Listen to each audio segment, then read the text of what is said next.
They told you everything was waiting for you. They told you everything was set in stone.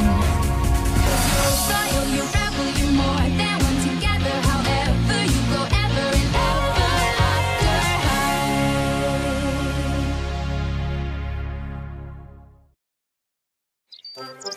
Hogy mit irat? Jól hallottad minden szavamat, Raven Queen! Rumble professzor, ez nem igazságos. Nem kérheti számon a 31. fejezetig a könyvet? Hiszen még csak a másodikig jutottunk. Én nem hazudhatok, szóval ez nem szép dolog. Tudjátok, hogy Rumble professzor milyen? Minden egyes évben őrületesen nehéz dolgozatot írat, hogy a diákjainak plusz feladatot kelljen vállalniuk.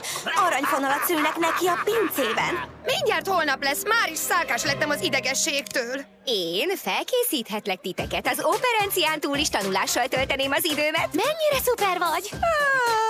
Szóval kezdjük az alapokkal.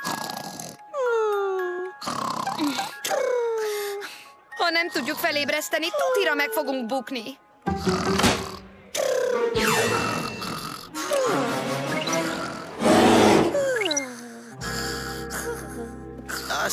Bezzeg, ha olyan komolyan venni a tanulást, mint a bulikat. Ez az! Sziasztok, Mizu! Ugyan, semmi. Kelj fel most már szépen, és segíts tanulni. Nos, van valami, aminek nem tudok ellenállni. A tanulóbulinak! Az alapvető elemek a tündérpor és a sárkánytűz, és tündérpor és sárkánytűz. Letelt az idő! Hadd lássam a szenvedéseteket! Raven Queen 5-ös! Applewhite 5-ös! Cedarwood 5-ös! Hunter Huntsman! Soha se becsüljétek le a tanulóbulik hatalmát.